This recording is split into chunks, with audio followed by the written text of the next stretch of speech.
Hey, welcome to Financial Wellness University. I am your coach and teacher, Joe Brown, and it's here where we learn the 7 phases of financial wellness, a system I developed to help us better understand finances, to simplify it, and to make it easier to reach financial wellness. So today we're going to just do an overview. And if you are not subscribed to the channel, please do so. Also hit the bell so you'll be notified when new videos come out, which are weekly.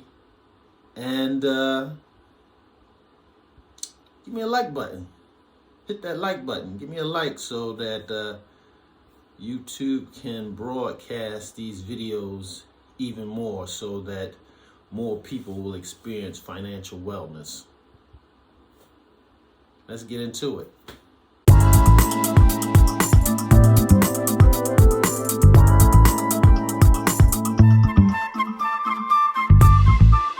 As I said, today we're going to do an overview of the financial wellness system, the 7 phases of financial wellness to be more specific. There are 7 distinct things that you can do that will lead you from financial bondage, financial hardship, to financial wellness, to real wealth. And these things are done sometimes sequentially, but sometimes at the same time, and it'll become clear as we study and look at it how they sync together. But the first thing we do is earn money. Phase 1 is earn money. That's the core of any financial system is money that's coming in. We need some kind of money coming in. And when that is established, everything else can fall into place. And what I encourage people to do is, as part of that, the core part of earning money is to try to maximize our earnings so that we get the very most that we could earn within our given strengths and abilities. Now, am I saying that there's a limit? There doesn't have to be a limit, but it depends on your lifestyle, depends on your goals and your dreams. One quote I've heard is, your income will grow only to the extent that you do. And I somewhat agree with that. So if you're not pleased with your income, I encourage you to do some things to change yourself so that your income can grow. And one of the ways, and a very simple way to grow your income, is to seek multiple streams of income. In other words, find another source of income in addition to the source of income that you currently have. Maybe your source of income right now pays the bills. Well, don't make the mistake of getting a second source of income and then using that source of income to grow your expenses. The key to getting a second source of income is to build a reserve and build a strength within your finances so that your expenses, which is here, is far below what you bring in, which is your earnings. That's one of the keys to wealth building, is to try to get our expenses lower and our earnings higher. And one simple and easy way to do that is to get a second job. Maybe now I say job, I mean second source of income, but a job for the most part is trading time for money, finding some a part-time work here, delivering pizzas, or doing Uber or Lyft to transport people. But there's other sources of income that don't necessarily mean trade. You could You could start with a network marketing company. You could start your own business. You could go on Etsy and do some crafts, or sell some things that you make yourself. So what the second source is not as important as the fact that you need to establish one. And you need to establish it because that's one of the key ways that very wealthy people get wealthy, is they have multiple streams of income. So if we're going to raise our income, elevate our wealth, we have to mirror some of the habits of people who are doing it well. And one surefire way of doing it is having a second source, and even multiple sources. But if you only have one, let's start with finding a second source. If you're married, you have two. If the husband and wife are both married, if you're husband and wife, you are married.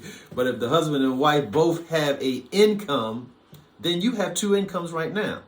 The key is that you try to change that source of income to the point where you depend on one for the expenses, and the other one becomes a vehicle to build wealth. So that, say for instance, when my wife and I got married, we both were working, and we decided that the house and the major bills would depend on my income.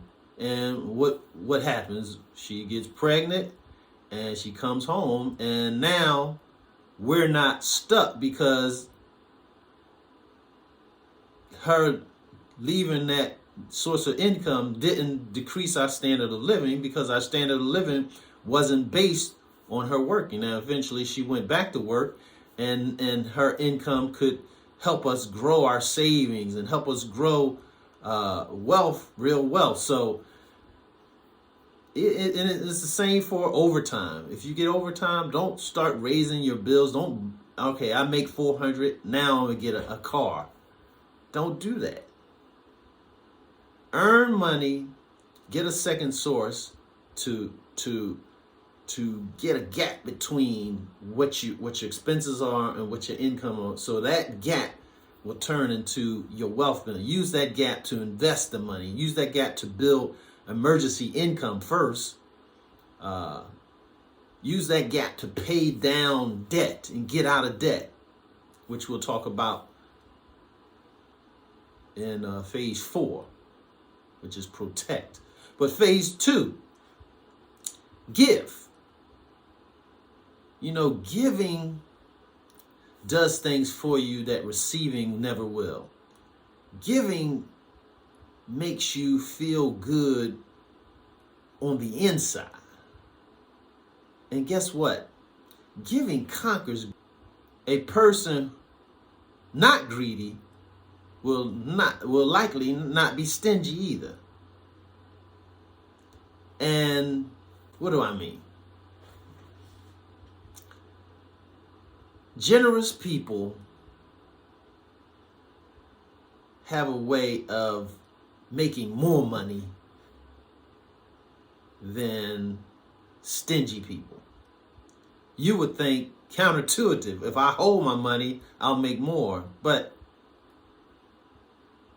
people gravitate to people who are generous. People gravitate to people who are generous. And generosity is one of the ways to conquer greed. And there's always someone who can benefit from your plenty.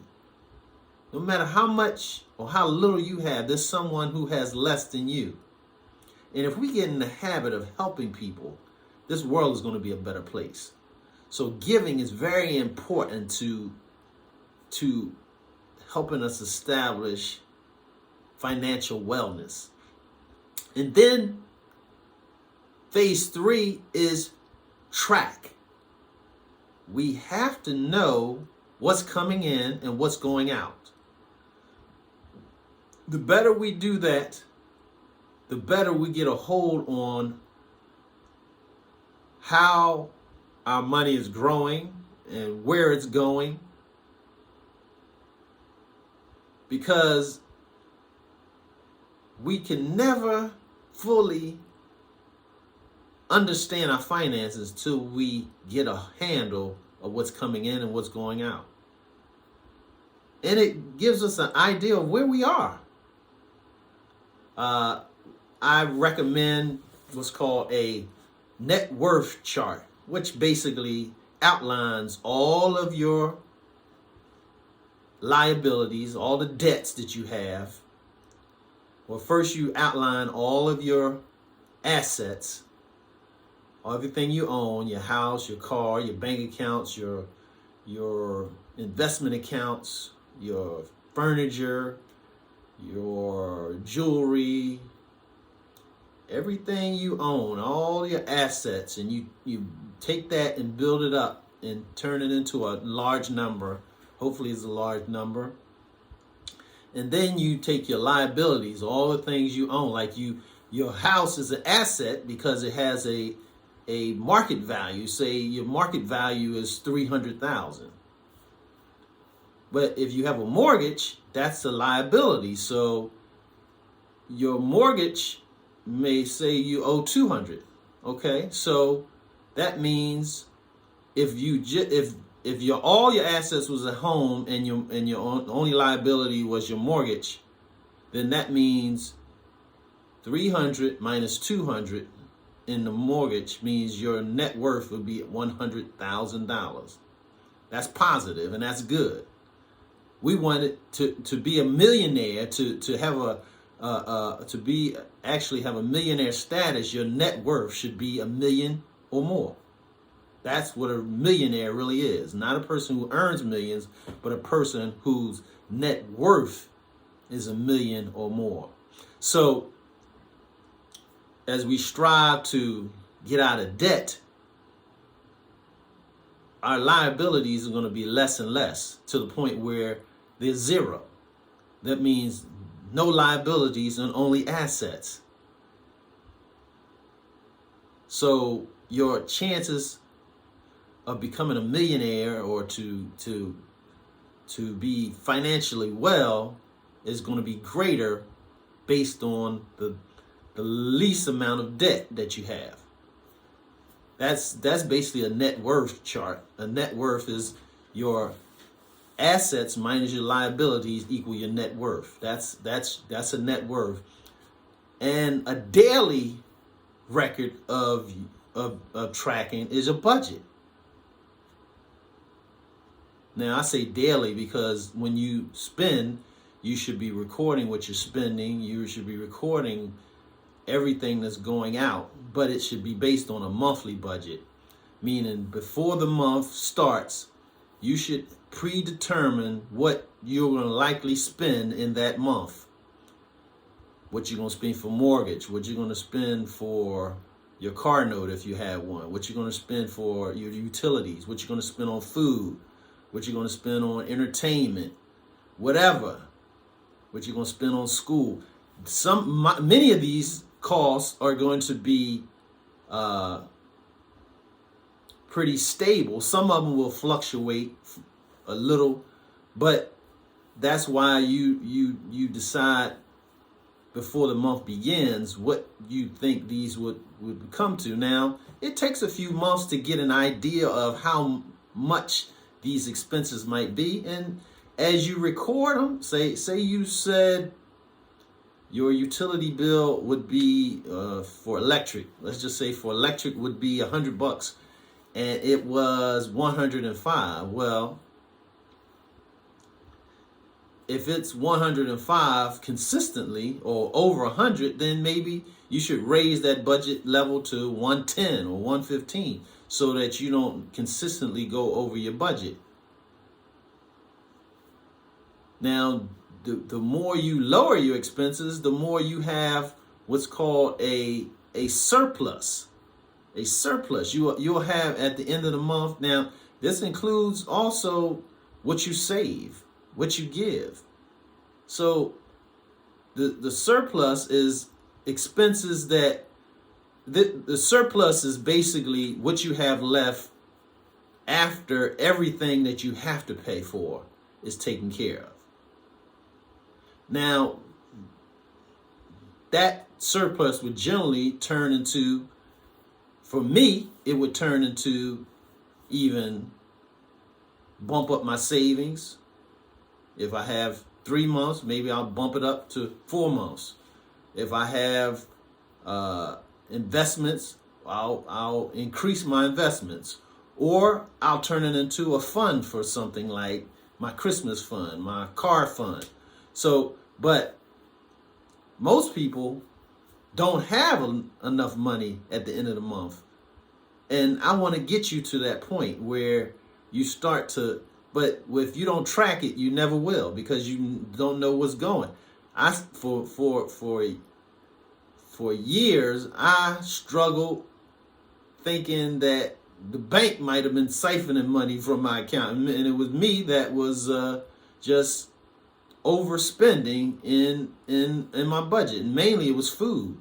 I was, eating out little meals. It wasn't like big meals, but little meals add up. And then when you add water, spending $1 on water every day, $2 on water, $3 on water every day. And if you're into coffee, all these things add up. But when you begin to find ways to lower your expense, maybe get a case of water that's much cheaper, or get a water filter that you can put tap water in and it's filtered. Bring your lunch. Those kind of things. You can save money if you really want to. But tracking it is going to help you get a handle on your spending, get a handle on your income, and to grow your wealth. So we looked at earning, we looked at giving, we looked at tracking. Now let's protect.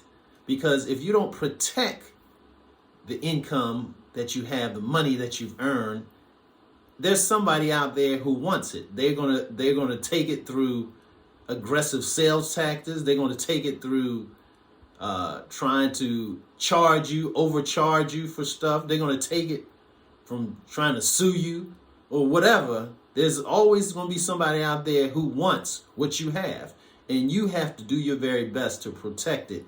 And one of the main ways to protect it is to get insurance, because if you are insured and something happens, your insurance is going to pay that expense rather than expense coming out of your pocket. That's what insurance does. It takes care of loss in our life, so that we have all the proper insurances. And I have another video that goes into more detail about the various insurances. But, the basic ones, life, our family is protected, burial expenses, and wealth building. To enough money to replace the income that was lost as a result of our life insurance, health insurance, car insurance, renter's insurance, liability insurance. All these kind of insurances help to protect us from catastrophic loss. And what is catastrophic? That means loss that we can't assume if we wanted to, because it will wipe us out. And we don't want to be wiped out. We want to be covered efficiently and effectively through insurance. And the other way we protect ourselves is to get out of debt, because debt drains our net worth. It's hard to earn interest when we're paying interest that's twice as much. So we need to get debt out of our lives. So we talked about earning, phase 1, phase 2, giving, phase 3, track, phase 4, protect, phase 5 is save.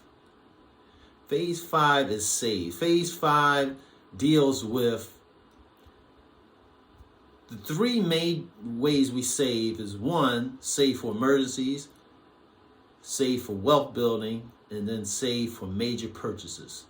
Now, wealth building, in many people's circles, we call that investing. So investing is saving at a higher interest rate, and it's a little bit more riskier, but history has proven that the risk is worth the reward. So, you know, in the three major ways we can invest in businesses, or we can invest in the American economy through the stock market or mutual funds, index funds, exchange traded funds, and the like. We can invest in real estate, in houses and rentals and flipping houses. We can invest in businesses, starting businesses. We can invest in items that, the fourth one might be invest in items that increase in value, like art and antiques and other collectibles that if we buy at the right price, they will increase in value and give us the opportunity to sell them later if need be at much higher rates. So saving, that's key. That's key. And then spending. Phase 6 is spend. How we spend our money makes a big difference. And the biggest thing we spend on in our life is more than likely our homes. So we have to use wisdom in getting our homes. We have to be out of debt.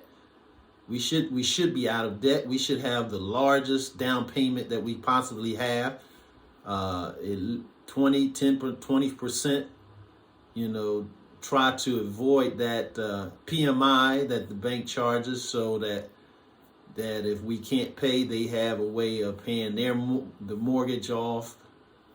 But, you know, being out of debt, buying a 15-year mortgage instead of a 30-year mortgage, the payment is a little larger, but the interest rate is less, and interest rates are historically low right now.